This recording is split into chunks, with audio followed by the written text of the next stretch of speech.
નમસ્તે દર્શક મિત્રો, આજે કોન્ટ્રાક્ટ ફાર્મિંગ અંગે નરેન્દ્ર મોદીએ આજથી 22-23 વર્ષ પહેલા જે નીતિ નક્કી કરવા માટે અને ભારતમાં પહેલી વખત ગુજરાતમાં કોન્ટ્રાક્ટ ફાર્મિંગ એટલે કે ખેડૂતો જે ખેતી કરે એ કંપનીઓ સાથે કરાર કરીને કરે અને એનું ઉત્પાદન મેળવે એવી એક નીતિ નક્કી કરવા માટે એમણે ગુજરાતમાં એક બેઠક બોલાવી હતી.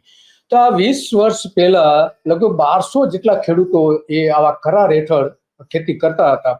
અને થોડા દિવસ પહેલા જ રાઘવજી પટેલ જ્યારે કૃષિ પ્રધાન હતા ત્યારે આ જ ખેડૂતો એમની પાસે ગયા હતા કે આ કંપનીઓ અમારી સાથે છેતરપિંડી કરી રહી છે.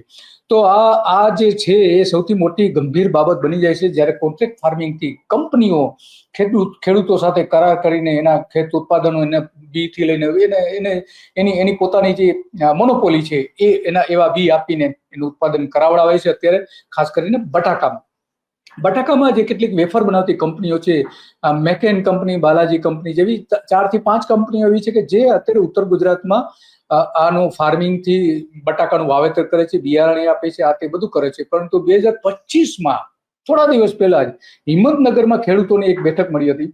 એમાં એમણે ખેડૂતોએ એવું કહ્યું હતું કે કંપનીઓ અમારી સાથે છેતરપિંડી કરી રહી છે અને એને ખેડૂતોને બ્લેકલિસ્ટ કરવાથી લઈને ઘણા બધા કરી રહ્યા છે.